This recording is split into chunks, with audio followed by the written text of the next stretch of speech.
وحشتوني. اوقات بنقف كده فجأة ونبص حوالينا، الناس بتجري، العالم بيتحرك بسرعة وكل واحد في طريقه. بس السؤال اللي دايما بيجي، انا ليه هنا؟ وايه فايدتي في الدنيا؟ وايه اللي المفروض اعمله؟ حلقة النهاردة عن اهم سؤال في حياتك، السؤال اللي هيغير حياتك وطريقة تفكيرك بالكامل. اول حاجة لازم نعرفها ان وجودنا في الدنيا مش صدفة. كل واحد فينا اتولد عشان يكون ليه دور معين، حتى لو حاسس انك تايه او مش فاهم حياتك ده طبيعي. الاسئله دي جزء من رحله البحث عن نفسك. الحياه عباره عن بازل، وكل قطعه فيها بتمثل تجربه او موقف او حد قبلك. اسال نفسك السؤال ده، ايه الحاجات اللي بتميز فيها؟ حاجه بتحب تعملها ولو حتى حاجه صغيره، ممكن تكون بدايه لفهم انت ليه موجود اصلا.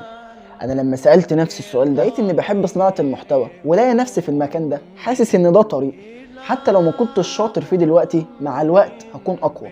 كل واحد فينا عنده فايده حتى لو انت مش شايفها دلوقتي. مش لازم تبقى شخص مشهور او ناجح جدا عشان يبقى ليك قيمه. القيم مش بالمقاس اللي بنشوفها على السوشيال ميديا.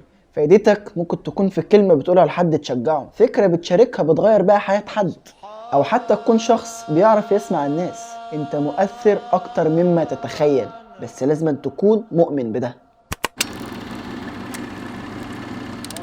اول خطوة، اعرف نفسك.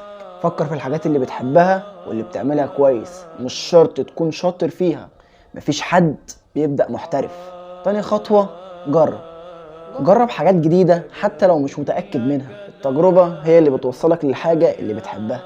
ما تعيش حياتك كلها في تجربة واحدة. أنا على سبيل المثال قبل ما أبدأ صناعة محتوى اتعلمت حاجات كتير، برمجة وتسويق إلكتروني وغيره، بس ما لقيتش نفسي في ولا واحدة من الحاجات دي. الحاجة اللي كنت بعملها ومبسوط بيها وما بحسش بالوقت وأنا قاعد هنا.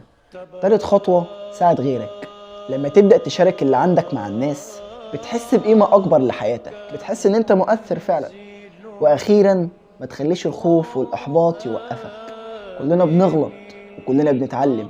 المهم تبدأ الرحلة بتاعتك. مش مهم تكون عرفت كل الاجابات النهاردة، المهم انك تبدأ تسأل وتدور. حياتك لها معنى كبير، بس المعنى ده انت اللي هتكتشفه بنفسك. افتكر دايما، ليه انا موجود؟ الاجابة هي اللي هتغير حياتك.